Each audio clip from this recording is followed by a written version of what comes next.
எல்லாருக்கும் வணக்கம். தமிழ்நாட்டில் இதுவரை 16 சட்டமன்ற தேர்தல்கள் நடைபெற்றுள்ளன. சுதந்திரம் அடைந்த பின் முதல் தேர்தல் 1952இல் நடைபெற்றது.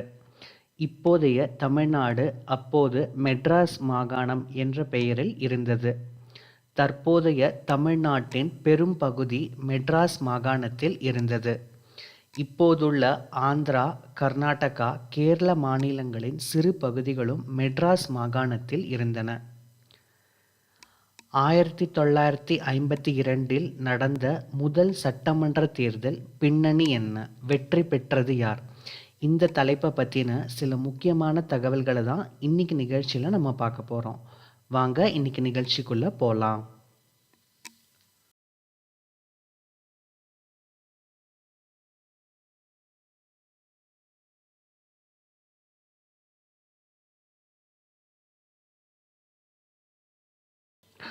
மொத்தம் 375 தொகுதிகளுக்கு தேர்தல் நடந்தது.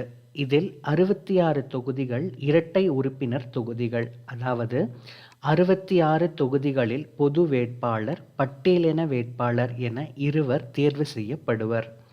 காங்கிரஸ், இந்திய கம்யூனிஸ்ட், மாணிக்கவேலரின் காமன்வெல்த் கட்சி, ராமசாமி படையாட்சியாரின் தமிழ்நாடு உழைப்பாளர் கட்சி, பி.டி. ராஜன் தலைமையிலான நீதி கட்சி உள்ளிட்ட கட்சிகள் களமிறங்கின.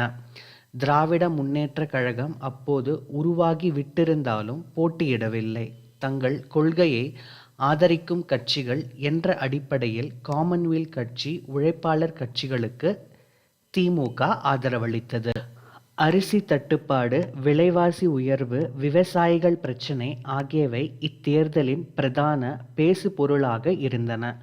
ஒவ்வொரு கட்சிக்கும் தனித்தனி வண்ணங்களில் பெட்டிகள் வைக்கப்பட்டிருந்தன. 1952 ஜனவரி 2 முதல் ஜனவரி 25 வரை 9 கட்டங்களாக வாக்குப்பதிவு நடைபெற்றது. தேர்தல் முடிவுகள் ஆளும் காங்கிரஸ் கட்சிக்கு அதிர்ச்சியாக அமைந்தது. அக்கட்சி 152 இடங்களில் மட்டுமே வென்று பெரும்பான்மையை பெற தவறியது. முதலமைச்சர் குமாரசாமி ராஜா, எம். பக்தவச்சலம் உட்பட பல அமைச்சர்கள் தோல்வியடைந்திருந்தனர். 2 அமைச்சர்கள் மட்டுமே வென்றனர். எதிர்த்தரப்பில் இந்திய கம்யூனிஸ்ட் 65 இடங்களில் வென்றது. ஆட்சி அமைப்பதில் குழப்பம் நிலவிய நிலையில் இந்தியாவின் கவர்னர் ஜெனரல் பதவியை வகித்துவிட்டு ஓய்வாக இருந்த திருமிகு ராஜாஜி அவர்கள் மீண்டும் தீவிர அரசியலுக்கு அழைத்து வரப்பட்டார். பிற கட்சிகளின் ஆதரவுடன் ராஜாஜி தலைமையில் அமைச்சரவை அமைந்தது.